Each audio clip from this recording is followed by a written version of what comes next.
அண்மை செய்தியை பார்த்துக் கொண்டிருக்கிறோம். மாநிலங்களுக்கு இடையிலான ஆம்னி பேருந்து சேவைகள் 18 நாட்களுக்கு பிறகு மீண்டும் தொடங்கி இருக்கிறது.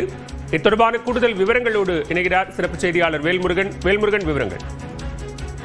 பாலுவில் குறிப்பாக கடந்த 18 நாட்களுக்கு மேலாக வெளி மாநிலங்களுக்கு இருக்கக்கூடிய ஆம்னி பேருந்துகளுடைய சேவைகள் என்பது தற்காலிகமாக வேலைநிறுத்த போராட்டத்தில் ஈடுபட்டு வந்தனர்கள். குறிப்பாக தமிழ்நாடு போன்றே கேரளா, கர்நாடகா உள்ளிட்ட மாநிலங்களும் குறிப்பாக மாநில வரியாக குறிப்பாக ஆம்னி பேருந்துகளுக்கு கூடுதல் அந்த வரித்தன்மையை ஏற்படுத்தியதாக ஆம்னி பேருந்து உரிமையாளர்கள் குற்றம் சாட்டியிருந்தார்கள். இதனை எதிர்ப்பு தெரிவிக்கக்கூடிய வகையில தொடர்ச்சியாக கடந்த 18 நாட்களாக பல வெளி மாநிலங்களுக்கு செல்லக்கூடிய அந்த ஆம்னி பேருந்து சேவைகள் அப்படிங்கிறது நிறுத்தி வைக்கப்பட்டது. இதன் காரணமாக ஆம்னி பேருந்தில் பயணிக்கக்கூடிய பயணிகள் பாதிக்கப்படக்கூடிய அபாயமும் இருந்தது.